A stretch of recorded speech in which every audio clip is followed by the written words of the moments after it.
She was broke, a single mother living on government welfare, typing on an old typewriter in a cramped Edinburgh cafe while her baby napped beside her. The world didn't know her name. The publishing industry didn't believe in her. 12 different publishers told her she wasn't good enough. 12 rejection letters that could have broken anyone. But she didn't stop. She didn't fold. She believed in her story. She believed in herself. Today, she's a billionaire. Her name is known across the globe. Hogwarts became a second home for millions. This is not a fantasy. This is the true story of J.K. Rowling, the author who turned heartbreak and hardship into magic. Who's listening right now? Where are you watching this from? Drop your city or state in the comments. We want to see where the dreamers are tuning in from today. The early years, Joanne Rowling was born in Yate, a small English town near Bristol, on July 31st, 1965. From an early age, Joanne, or Jo, as her friends called her, was obsessed with stories. As a young girl, she would scribble down fairy tales and read them to her little sister. She wasn't born into wealth or fame. Her father worked at an aircraft factory and her mother was a science technician. Her life was modest, but her imagination was rich. She was a bookworm, a dreamer, a quiet kid with big ideas.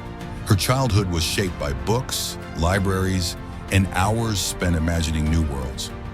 But things began to change when her mother was diagnosed with multiple sclerosis. Joanne was only a teenager when she began to watch her mother's health decline. The pain of watching someone you love slip away slowly is hard to put into words. That experience would one day shape the darker, more emotional aspects of her writing. A dream takes root. Joanne attended the University of Exeter, where she studied French and the classics. It wasn't exactly what she wanted, but it was practical. Her parents hoped she'd go into something stable, like the civil service. After graduation, she worked in various jobs, as a secretary, a researcher, even a teacher. None of it fulfilled her. The one thing she never stopped doing was writing. Then in 1990, something magical happened. She was on a delayed train from Manchester to London when the idea hit her. A boy who didn't know he was a wizard, a hidden world of magic, a school called Hogwarts. It came to her fully formed, like a gift. She had no pen, no paper, just the images in her mind. For the next 5 years, she poured her life into that story.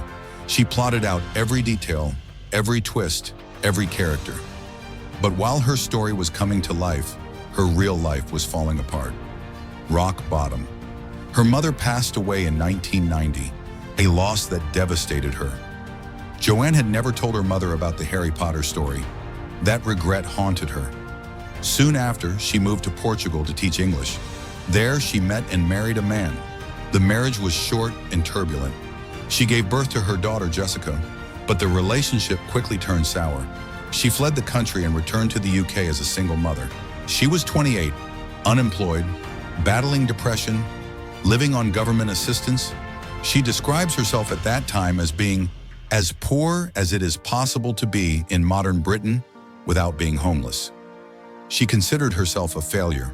There were moments where she thought of giving up completely, but she didn't. She kept writing.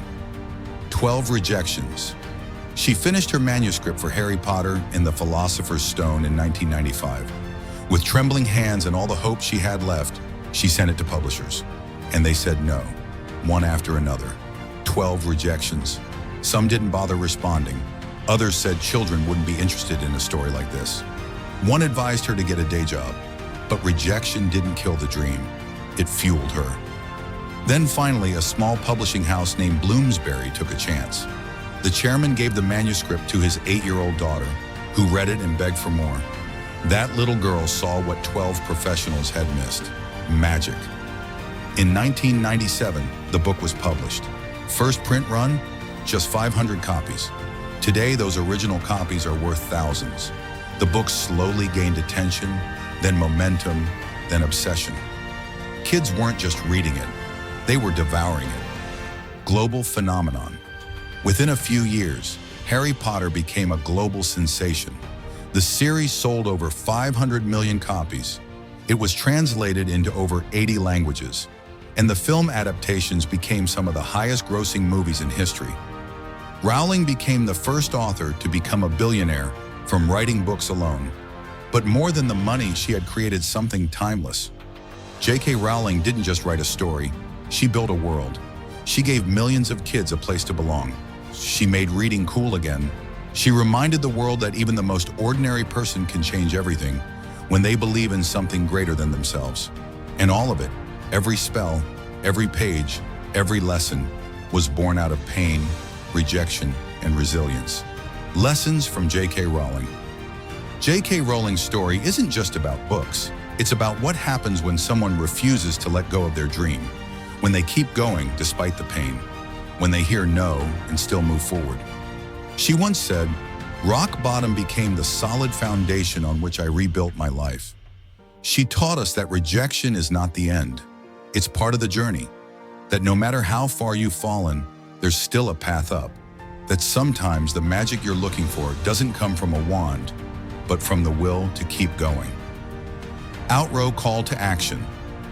So the next time life tells you no, remember this story. Remember J.K. Rowling. Remember that every rejection is just one step closer to the right yes. Keep believing, keep building. Your Hogwarts moment might be just around the corner. If this story inspired you, don't forget to like the video, share it with a friend, and subscribe to Fearless Motivation for more powerful true stories like this. And before you go, tell us in the comments, what dream are you chasing right now? We'd love to hear your journey.